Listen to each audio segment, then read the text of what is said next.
করছো তুমি? এটা চ্যালেঞ্জ করছো তুমি? তুমি এখানে কীর্তন করবা? বাপরে বাপরে, মানে বাপের জায়গা নাকি? বাপের জায়গা নাকি? আমি যেভাবে ক্ষমতা দিয়ে কথা বলছি সেভাবে বলতে হবে। দেবোত্তরের জায়গাতে তৃণমূলের লোকেরা পার্টি অফিস বানিয়েছে।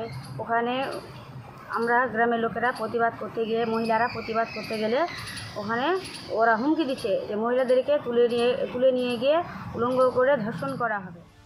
দেবোত্তর সম্পত্তি দখল করে পার্টি অফিস করতে চায় স্থানীয় তৃণমূল নেতারা। তার প্রতিবাদ করায় ইংরেজ বাজারের বিজেপি পরিচালিত কাজীগ্রাম পঞ্চায়েতের সদস্যকে ধর্ষণের হুমকির অভিযোগ স্থানীয় তৃণমূল নেতাদের বিরুদ্ধে। সেই ভিডিও সোশ্যাল মিডিয়ায় ভাইরাল করে দেওয়ারও হুমকি স্থানীয় তৃণমূল নেতা কৃষ্ণ মণ্ডল ও বিশ্বজিৎ সেনের বিরুদ্ধে।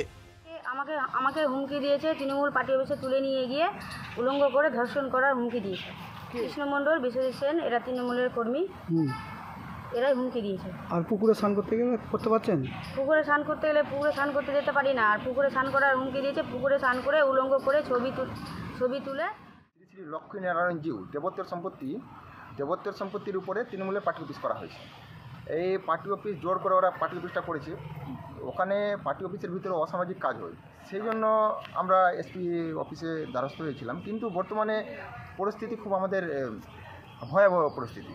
থানা তো সাপোর্ট করছে না, উল্টো থ্রেটিংয়ের একটা মুখে আছে। পার্টি অফিস করেছে, ওরা নিজেরাই বলছে আমরা থানাকে একটা হাপ্তা দিই, টাকা দিই, ওই টাকার জন্য আমাদের পুলিশ আমাদের কিছু করতে পারবে না, আমাদেরকে অ্যারেস্টও করবে না, কোনো কিছু করতে পারবে না। পুলিশি নিষ্ক্রিয়তায় আতঙ্কে প্রতিবাদীরা। বিষয়টি নিয়ে সরব জেলা বিজেপি নেতৃত্ব। শাসক দলের যে অবস্থান, তাতে আশ্চর্য হওয়ার কোনো কারণ নাই। কারণ তৃণমূল কংগ্রেস যারা করে তারা মহিলাদের বাড়িতে গিয়েও ধর্ষণ করছে, ডেকে এনেও ধর্ষণ করছে, থ্রেড দিয়ে ধর্ষণ করছে, শারীরিকভাবে ধর্ষণ না করলে মানসিকভাবেও করছে। সেই জন্য এটা তৃণমূল কালচারের মধ্যে প্রতিষ্ঠিত আছে। অপরাধ করলে পুলিশ ব্যবস্থা নেবে, পাল্টা জবাব স্থানীয় তৃণমূল নেতৃত্বের। বাংলায় মুখ্যমন্ত্রী মমতা বন্দ্যোপাধ্যায়ের নেতৃত্বে রুল অফ ল এস্টাবলিশড আছে, আইনের শাসন বাংলায় জারি আছে। কাজেই অভিযোগ যদি সত্যি প্রমাণিত হয়, অ্যাকর্ডিং টু ল যারা দোষী তারা পেনালাইজ হবে। কাজীগ্রামের এই ঘটনার পর থেকে বেপাত্তা অভিযুক্তরা। আতঙ্কে গ্রাম পঞ্চায়েত সদস্যের পরিবার সহ প্রতিবাদীরা। মালদা থেকে সুমিত ঘোষের রিপোর্ট, NKTV বাংলা।